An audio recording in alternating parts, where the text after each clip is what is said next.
des informations politiques, religieuses, sociales.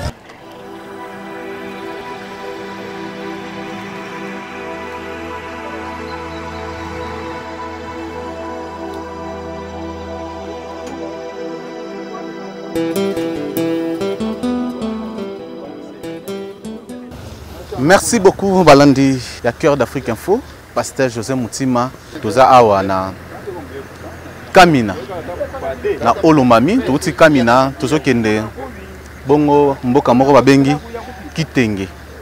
Donc toza na katikati entre Kabongo na Kitenge. Donc tout ça reportage au poto la sabino difficulté au ba chauffeur na biso bamona na banzela. Donc pasi ezama kasi na banzela, donc République démocratique du Congo est en banzelate et que je relié la province ou dans la province Msusu ou dans la province Msusu ou dans la ville Msusu ou dans la ville Msusu. Donc quand on a RDC à Kinshasa, RDC né yangoyo. Donc votre place comme sur les arbres, comme partout pour la sabino la réalité oyo ezali donios otoza awa ezaraka RDC. Donc ba kontiti ba bongisa la capitale, ba bongisa Kinshasa, ba bo rapé kuda ekotoyo, bomoni bino moko nzela ndenge ezali. Donc mitu ezo kangamantos ndeko markisa sunga biso tozo mitu kanenge kangami bomona baluka na ofuma bomona da toza vuma da toto so na bino ba diaspora ba na poto bomona ne ba difficultés za awa. Donc dans un cadre de reportage pour biso kitaka partout poto la sabino makamunyo so oyo ezoleka awa na RDC na mboka na biso bozomona bino moko donc awa kokangama ba to bandaki tisikoyo.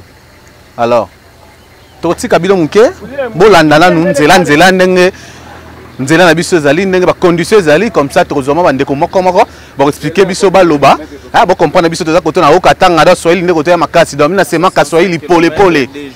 Donc distance à 65 km to ça la 2 jours banda lobiti siko na to komika destination te donc vous comprendre to continuer to landa na ba image na nzela ndenge ezali tozoma bandeko moko ba loba après to continuer sima. Merci beaucoup.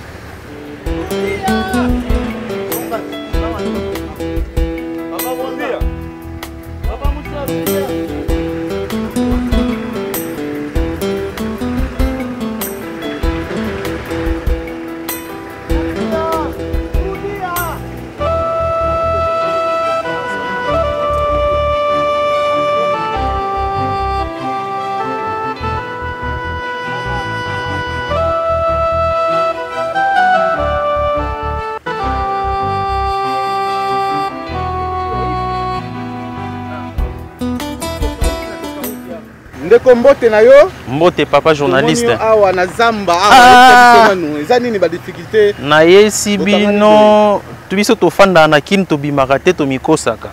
Les gens souffrent sérieusement dans la province na kin to ke marata comment distance ya moins de 70 km bo beta 2 jours et puis dans ton comité depuis to bimaki lobby na Kamina ti siko dans ton comité c'est impossible, c'est inconcevable tala eta mito ke komeli bota la tabino moko hapa hakuna gisi munaona hii gari motogari ilijama ucho bimara sikoyo topesi ndeko dali ya mbote kuna na kati ya mtu kaza ko bima donc bana mikili mama Deborah Mundele place ozali kuna na Londres na bana na yo Curtis Winner Emmanuela na Londres papa Pasteur Willy Mutswadi tala biso ba Marcus Kotoyo tala nde tozo kemba donc tosengi kaka bo panza pe kaka image yango ekoma na matoya ya bakonzi ekoma na misu pe ya bakonzi po basunga peuple baza Kotoyo pas moyen nzela wezo relier ba ville nyonso Kotoyo yango yo mais mystique biloko zo pola na nzela donc compliqué quoi. Bon ça remarqué tozo continuer toujours reportage na biso toza kaka awa Nanzela, donc toza na kata zamba. Donc yo vanda na Lix, oza na poto, ozolia, ozomela, ozolia shawarma, ozolia hamburger, ozomela ji, biso awa. Bozela tola sabio na mai do tozomela. Mai zo couler, ngonde tozomela. Donc nyoso za na kata sacrifice, bozomona na ba kontina biso bango ba sunga biso awa pour la sécurité na kati ya zamba donc état ya banzela eza vraiment mabe. État banzela eza vraiment mabe. Mais to remeka mpe ko lobisa susu bandeko.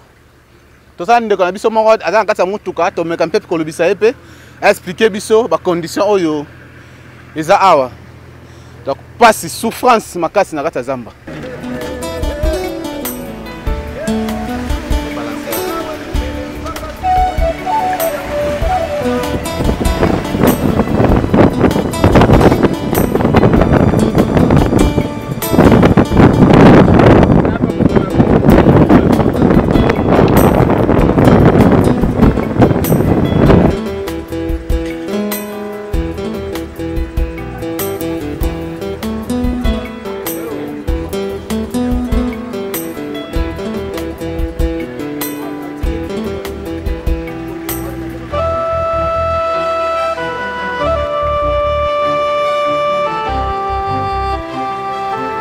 Tozokoba kaka na reportage na biso nde bozo remarquer to lekimboka moko awa kombo nango lenge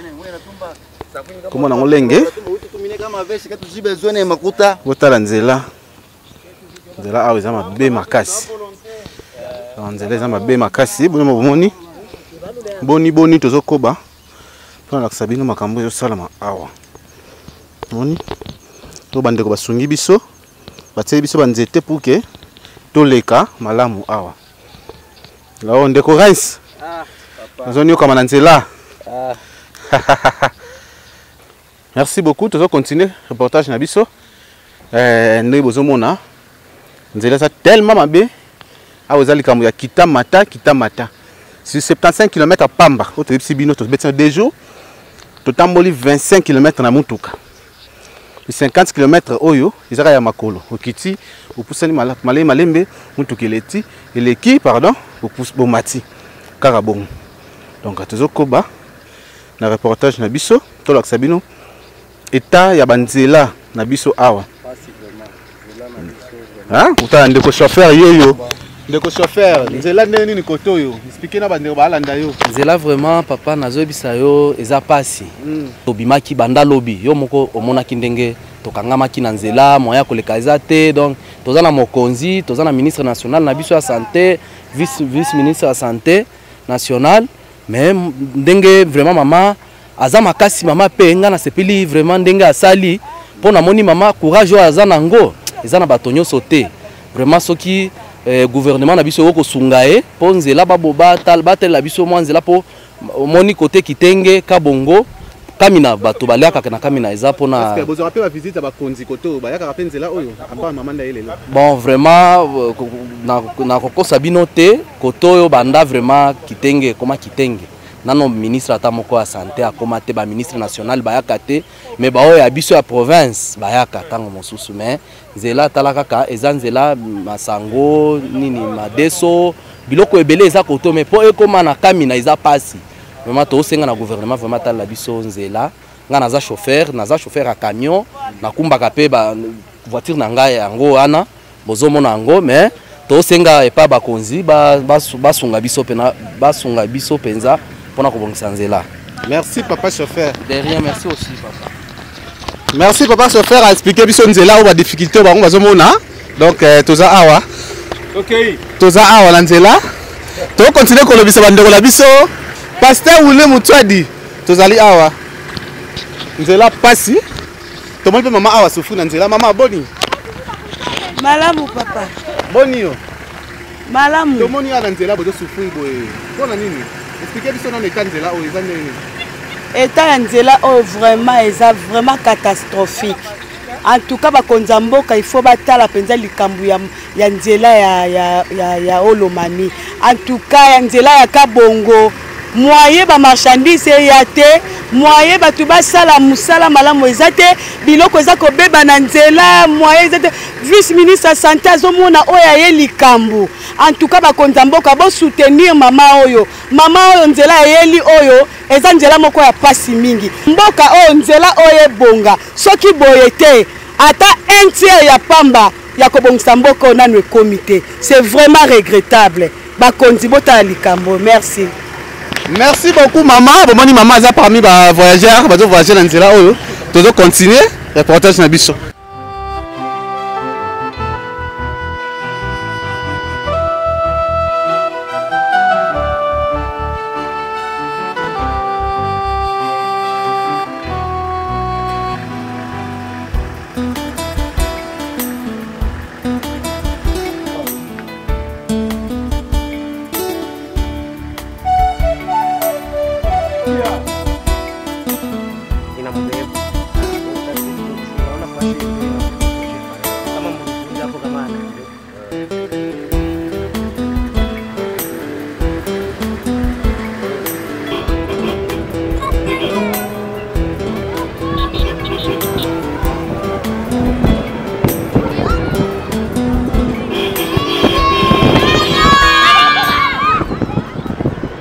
Merci beaucoup. Tu sais que qui est partout. Pasteur José Moutima, biso na kati ya Kitenge. To yé dans to ba ki biso to kitara partout. Alors, toyoka bakonzi, on va gérer mboka oyo, on va gérer territoire ya Kitenge, dans to Kabongo Kitenge, dans to na Olomami, hein, Kamina, dans to Lubumbashi, to Kamina, Kamina to mutuka to iti awa na Kabongo. Tout ça c'est précisément na Kitenge, déjà ba village moko eza yo senga eza développer pour la population. To sali interview na ba konzi bazo diriger mboka awa to landa ndeko la biso Marquis Matangila o ayambeli biso administrateur ya territoire. Marquis, à vous l'antenne. Bonjour bandeko balandi lelo spécialement to l'accès bino déjà bilili na nzela na sio bomona ki yango na ndenge to tamboli na province ya Olomami ozalaki kala Grand Katanga na après Kokabola et se retrouva ki yango moko abengi yango Olomami to tamboli na ba territoire ebele to aussi sa mission na biso na Kabongo plus précisément na Kitenge déplace tozali sikoyo toza précisément na chef ya administrateur ya territoire ya Kabongo oyo toko poser quelques questions oyo toko tourner mituna mwandambo oyo ako répondre biso habari tunashukuru tunalamuka siku ya leo. Tout a passé émission tout mon français. Tout a passé au mon français. Comme on a possibilité de glisser quelques mots mon lingala, ou t'as placé quelques mots mon lingala du tout on a besoin ya souche ya population ba capter information. Ma information émission ta bataille fata Bulaya, Kinshasa, ma province donc tout a eza quoi bilingue, tout ça mais lingala kidogo na moi français il t'a tout aidé à Bissa. Bon, monsieur l'administrateur, vous pouvez d'abord vous présenter. Je réponds au nom de Banzama Nabouteniko, l'administrateur des territoires assistants, faisant l'intérim actuellement du territoire de Kabongo. Monsieur l'assistant, en venant ici, nous sommes venus par véhicule de Kamina jusqu'ici. Nous avons vu l'état de la route. En tout cas, dites-nous un peu, dites-nous d'abord, pourquoi la route là, depuis longtemps jusqu'à aujourd'hui là, on n'a pas toujours encore arrangé la route. On n'a pas réhabilité la route, pourquoi? Quelles sont les difficultés que vous rencontrez? Si vous venez de les constater vous-même, c'est depuis longtemps. Il y a, selon les informations qu'on a par rapport de la route Kabongo, Kamina, là c'est hier que son Excellence, Madame le vice-ministre nous a dit que c'est déjà financé. Mais en quittant Kabongo vers ici, jusque-là, ce n'est même pas programmé. En tout cas, tu as un problème à Makasi Binomoko Bomoniango. C'est pénible. Vous venez de vivre la route, vous venez de vivre la réalité de ce que nous vivons, nous qui sommes dans les fonds du territoire national. Bomoniango Mbalamoko, vraiment, c'est difficile. Nous peinons, c'est pénible. C'est ce que nous sommes en train de faire nos rapports. Tozo Senga, Nabakonziamboka, en tout cas, Basali Sabiso, pour Nanzela, route impraticable, ceux qui motabeli, comme ça y est, centre, vraiment, ils ont problème et moi, ça a raté. Binomoko Bomoni, Bochiko vivre en c'est pénible. Okay. Monsieur l'administrateur, est-ce qu'il vous arrive aussi de rencontrer les autorités? Pas de leur parler à distance, mais de leur rencontrer aussi en face pour poser des problèmes nabino? Oui, nous le faisons. D'ailleurs, il y a la fois passée, j'étais dans un atelier de l'aménagement du territoire au niveau de la province. Là, on nous a demandé l'état des lieux par rapport aux routes. Nous avons donné des rapports à maintes reprises. Jusque-là, nous attendons. Nous attendons encore la finalité, sinon le rapport a été bien fait, en bonne et due forme par rapport à ça. Il arrive de rencontrer le gouverneur. D'ailleurs, à chaque fois il vient en mission de service ici, il voit combien cette population est en train de souffrir.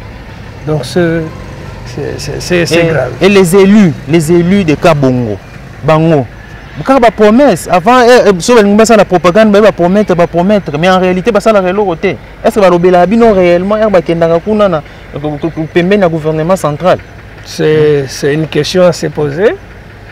Ce qui est vrai, c'est la population qui constate. Mais oui. S'ils sont leur délégation au niveau national et provincial, est-ce que balobaka, est-ce que basalaka musala na bango malamu, baevre kaka nde ezomonana na ndenge bino moko bo constater. C'est quoi maintenant relation existaka entre la population et les autorités? Non, je vois directement par exemple Bino, Batoboza à niveau il y a territoire, regroupement, province, relation. Quelle relation vous avez avec la population? Non, les relations en bon fixe. Vous avez vu quand j'ai conduit l'excellence, il n'y a pas de couac. Nous sommes accueillis partout où nous passons. Vous avez vu l'engouement. Si notre administration n'était pas en bonne relation avec la population, Bolinga qui va constater en Binomoko. Mais sinon, partout où nous passons, c'est tout le monde qui nous salue, c'est tout le monde qui présente l'engouement là, pour vivre en joie. Donc, les relations en boss fixe, c'est vraiment tout ça bien. Okay. Monsieur l'administrateur, vous allez regarder la caméra, faites comme si vous étiez devant le président de la République, vous étiez devant le Premier ministre, vous étiez devant tous les membres du gouvernement, vous étiez devant toutes les autorités de ces pays. Qu'est-ce que vous allez demander aux autorités par rapport à votre territoire? Merci beaucoup. Je demande à son Excellence, le garant de la nation, le président de la République, Félix Tshilombo Tshisekedi, nous voulons la matérialisation de financement de 145 territoires. Nous sommes prêts à conduire cette population au développement. Donc, dès que nous sommes financés, vous allez voir que tout ce que nous rencontrons comme difficulté, ça va se terminer, il y aura, la population va booster le développement de 145 territoires. Dès Oyotozo Senga vraiment, ezalaka ndenge wana, Zambia salisa biso, bongo wana financement wana ekoma na base développement kosalaka. Okay. Monsieur l'administrateur, j'allais ajouter quelque chose. Tobeti tourne à gare. Oui. Nous avons vu des maïs, babiloko ezopolana. C'est dû à quoi? Et puis même si ça va une année, 6 mois, 8 mois, donc et ben déjà pola. C'est pourquoi? Pourquoi ça c'est à manger? Hein, oui. C'est tout ça parce que le train n'arrive pas. Ah bon? Le train n'arrive pas. Il y a les gens la population de Kabongo sont actifs. Et pourquoi les trains n'arrivent plus? Ça se dit à l'organisation de l'entreprise SNCC qui ne nous ravitaille plus. Les trains n'arrivent plus à la destination. C'est pour cela que vous avez constaté vous-même,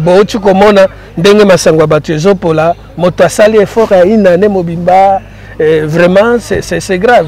Et pourtant, Kabongo c'est une grenière agricole. Là où il ravitaille Mboujimaï, il ravitaille Kolwezi, malheureusement, c'est paisible, les paysans, leurs marchandises ne quittent pas le milieu. Alors c'est ce que nous demandons vraiment avec les autorités qui nous représentent, qui est quand même le train régulièrement là, ça sera une bonne chose. En tout cas, nous vous disons merci, monsieur l'administrateur. C'est moi qui vous remercie, monsieur le journaliste. Que Dieu vous bénisse encore une fois. Merci beaucoup. Merci beaucoup. Madame Kalonzo Lux, motema ya Aimé Kasaka na sima ya caméra filma quoi. Ba dédicace c'est pas yo madame mon épouse Deborah Mundele Matangila, la maman de nos enfants. Donc merci beaucoup. Merci beaucoup. Bolandi Marcus Matangila balobi bolandi bi nyonso eloko oyo administrateur territoire alobi. Ba senga bango mbongo te, ba senga eloko mususu te, ba sengi na bango kaka nzela na bango ebonga. Bon c'est la bango nzela na bango et ko permettre développement ya mboka. Ba zo produire biloko awa. Moyen ebime comme attaque chasse zate pour nzela zate. Tozole la Kinshasa biloko zo matachia mais côté biloko zo pola. Pour nini nzela zate. Des camions ne parviennent pas à nous atteindre. Est-ce que les autorités nationales sont au courant de... Oui. Vous avez déjà fait un mémo? Oui, j'ai déjà écrit des rapports. Chaque mois, on est en train de me lire à la province. Chaque mois, on est en train de me lire mes rapports. Est-ce que vous recevez aussi tantôt plutôt les autorités? Nous les recevons. Nous avons même nos députés élus d'ici Ils viennent toujours à tout moment, ils nous demandent, je suis venu s'enquérir de votre façon que vous vivez, on les raconte à tout ça, ils rentrent, dans quelques minutes on va trouver une suite, on va bousculer le gouvernement. Jusqu'à aujourd'hui, rien ne s'est fait, s'il vous plaît. Comment se passe la vie ici à Kitenge? Merci beaucoup. Ici chez nous, la vie se passe un peu bien. Et nous avons une zone de santé qui encadre les gens très bien. Et le grand problème que nous avons ici, ce n'est que des routes, c'est ce que nous demandons seulement. Des routes qui étaient impraticables. Sinon que la vie, ça va. Les cultivateurs produisent beaucoup de choses. Et les commerçants surtout utilisent des moyens de transport. Comme nous sommes presque à la frontière de la province de Tanganyika, nous avons des histoires venant de Bukavu, venant de Goma, venant de Kampala. Ils sont un peu moins chers par rapport à la province. Mais à cause de la route? C'est tout simplement à cause de la route qui nous relie de notre province qui est tellement impraticable. Alors, quelle est la relation entre vous, les autorités, et la population que vous gérez? Merci beaucoup. En tout cas, la population est un peu calme. Il commence à douter à notre gouvernement du fait qu'il n'y a pas ce qui avance. Il n'y a pas quelque chose qui avance. Et j'avais reçu la fois passée la société civile venant au bureau. Nous avons monté un comité avec le développement. Oui, réellement, ils m'ont permis d'écrire. J'ai écrit en sollicitant une réponse favorable à nous. Jusqu'à aujourd'hui, pendant que nous vous parlons ici, la SNCC, qui n'est pas encore praticable. La SNCC, Moni Moussato Sala, Tokiti na Kitenge na kati dans la province ya Olomami. Et ça a ex au Katanga, on a pris découpage, on a Olomami. Donc, tout le monde qui est aussi non zélande ngezali, ou andi administrateur territoire, yemo n'a expliqué. Ah, bah ça on a posé le côté, bon kabla bango bango te, bon pesa bango le côté, kaka nzela na bango. Merci beaucoup to comme na suka ya tourner na biso awa, te bi que to continuer ko laxabino, hein? Ba province union, c'est pas ça au côté partout, to continuer ko laxabino, mais pour la lelo to qui na Kitenge na Olomami na toutaki Lubumbashi tokiti na Kamina tozui mutuka toyeti awa na Kitenge. Juste pour la sabino vie ndenge nini et pasaka awa na Kitenge. Merci beaucoup vous avez bien Olanda biso to pesi mbote na Emmanuel Kalonzo Mama Lix talaka yo Emelor Kasaka Irene Meta tala musala ya ngoti tokiti awa na Kitenge. Irene Meta Diparando musala yango to sala to bitsi awa to moni tsinga mo la comme journaliste. Des informations politiques, religieuses, sociales, économiques et diverses.